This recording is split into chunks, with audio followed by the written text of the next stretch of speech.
The flag behind me seems to really trigger a lot of snowflakes. And yes, I am your worst nightmare. So let's get one thing clear. If you have a problem that I have this flag in my classroom, stop following me right now. Just block me. Or better yet, leave a comment so I know who I can block. Because I will never stop supporting the rights of all individuals to be loved for who they are. And yes, I do teach about stuff like this in my classroom. Thank you for asking. I teach about Marxism. I teach about socialism. I teach about trans rights. I teach about LGBTQ history. I teach about Black history. I teach about the racial history of our country and the genocide that we've inflicted upon indigenous people. I teach about redlining and Africville and the Starlight Tours. I teach about the history of Sir John A. Macdonald. I teach about wealth inequality in Canada and the concentration of wealth in the 1%. I talk about the prevalence of LGBTQ and trans people in millennial and Gen Z generations and compare it to left-handedness. I teach about intersectionality. I teach about the Polytechnic Massacre. I teach about the 60s scoop. And do you want to know why I teach about these things? Because they are important and because they are related to the curriculum. I do not push anything on my students.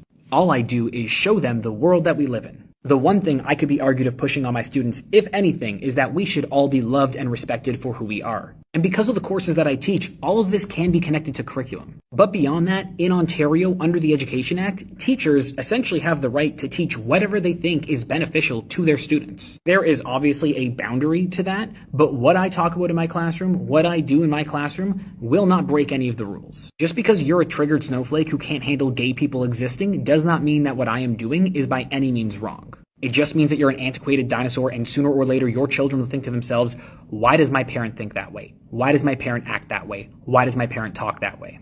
Because sooner or later, whether it's in school or out there in the real world, they will understand and acknowledge that there are adults who love and respect all people regardless of how they were born, and they will wonder why you don't.